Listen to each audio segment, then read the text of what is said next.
50 feet in front of the car.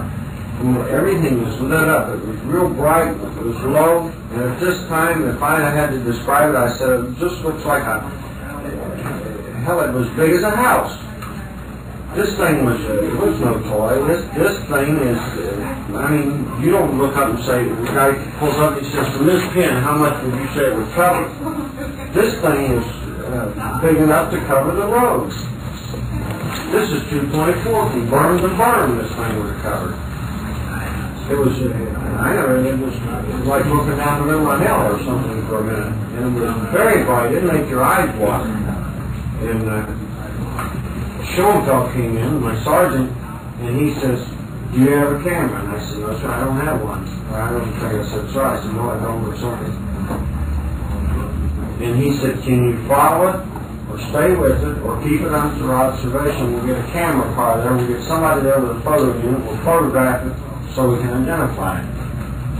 And so I said, 10-4, and we started moving up to it again, out behind it.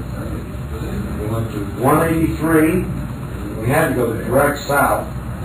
When we turned south, it was right behind the scent, right directly to the rear of the car when we were going south, right directly behind us. We got back to 2.4 and we turned left. This is right at that water. When we got there, they put it right straight out the left window of the car. Excuse me, almost due north of the car. At this time, it came straight south. Just one motion, buddy, just a smooth glide, went right to the south side of the highway, took off east again right with us, and we was pacing it right along the side of it. I don't know exactly what time it was, but we thought we were going to lose it. I know it was 20 or 25 seconds probably through this one thing there. We came back out, we could see it again, we went through this mass of turns, and at this point, it was just a handful of cars. That's where 51 hooks up with 59, and it's south of Rochester, right next to the city limits. Might even be in the city limits. It's a bypass around the edge of town where you have to. And see, he knew the roads. They were just giving me instructions, and I was driving at this time. And I thought we lost it, so we came out on 51. And when I first looked up in the mirror to make sure Wayne made that last turn, because we had a power turn, you know, break free and slide through, because otherwise we couldn't get that power coming out. And just as I kicked in passenger and I felt my car correct, I looked up in the mirror to see Wayne, and I seen the nose of his car go down, and he says it stopped. And I looked right ahead of us, and there it was. It came right over Route 51. It lost probably half its altitude, so help me God. And right now we're 51, waited, as we came up to it, and right up to the left, and went right straight up about 500, 600, 700 feet, and took off again, right at the same pace. So I wanted to raise, it didn't look like this, it raised straight up and then went up. I never seen nothing like it in my life. You know, the other, they were trying to get Chippewa, very slow. When they finally got a radio operator away, we were out of our frequency range. We were like, when there was no more cars. So we started again. Then we were getting towards Freedom, and every time we'd hit a long curve or anything, I'd start picking up air. I was running out of gas. We got to Freedom, still right there. When we got tangled up, it just slowed down. We came out of the other end of Freedom, going out of Conway, which I guess that starts in West Pittsburgh. 17 or 18 miles from downtown Pittsburgh when we stopped in Conway. Yeah, I checked it out. I saw this cruiser sitting at a train station, and I told Wayne, I said, there's another car. And I was already out of fuel anyway, and my tires were pretty well burned up, so I shot in his place, and we told him what was happening. He called his dispatcher. His dispatcher said he had the airport on the phone, which they say they didn't now. And they even gave us a phone number for me to call back, which they say we didn't, but I did. And I don't know who I talked to. I forgot the guy's name. I remember the last part of the number is 4000, I think, or 400 or something like that when we went to the police station. From that point, when we first got there, we watched this thing, or watched the room, the quarter room was here, and there was a, like where the man in the room would have been in a picture, you know, draw. There was one bright spot right off about where the nose would have been on the room. There was a bright spot that had been there. I don't know how long that bright spot had been there. It was quite a while.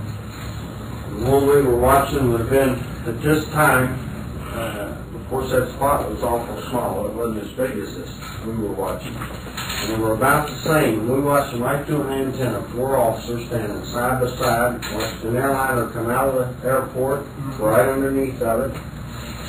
He was talking on the radio. He told them that he thought, you know, asked them about it. They had traffic on scrambling fighters to see if they could intercept it or identify it. When they started talking about fighter planes, we could see these planes coming in. Now, they said they weren't there, but so I had another hallucination. And when they started talking about fighter planes, just as though that thing heard every word that was said, it went straight up. And I mean, when it went up, friend didn't play no games, it went straight up. There were no fighter planes in the sky. There were no fighter planes. I talked to the tower operator at the Greater Pittsburgh Airport.